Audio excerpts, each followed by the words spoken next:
story says that there are two young friends and two girls who have been friends since childhood and study together in high school. One night they throw a party at the house of one of them. It was past midnight, and to have fun, they told scary stories. And after many stories, they decided to test their courage and agreed that it would be fun. And they really want to scare themselves and live the experience of discovering a haunted place in the dark.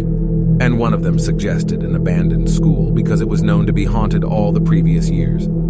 And because it is also located on the outskirts of the city, and its surroundings are the forest from everywhere.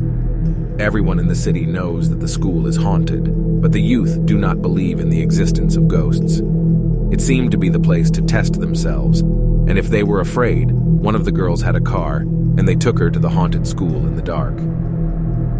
They park the car in front of the school and decide that they will explore the school individually, and the plan is for each of them to walk alone in an anti-clockwise direction. Exploring the school will not take more than 10 minutes.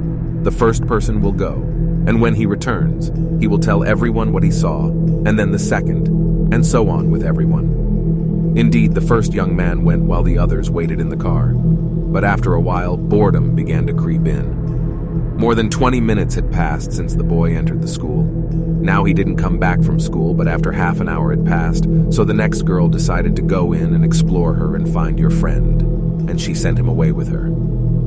The girl had already gone, and the others waited in the car and waited for a long time, but the girl did not come back either. They did not understand what was happening. Why did they not get out of the school? Perhaps we agreed to deceive and scare us. The young man did not respond to the girl, but he looked at her with a frightened look. An hour had passed since the young man and the girl left. The remaining two friends were very afraid, and the girl started crying, and he tried to calm her down. Finally, the young man said, "I will go to look for them, and if I don't come back in 30 minutes, go to the police." The boy entered and left the girl crying in the car alone. The girl waited an hour, but none of her friends returned. So she did what her friend asked of her and went to the police. The police went with the girl to school. The sun was about to rise, and they started looking for the three teenagers, but they didn't find them anywhere. The police discovered that the old, rusty door to the gym was open, so the two policemen entered the hall, which was full of old equipment.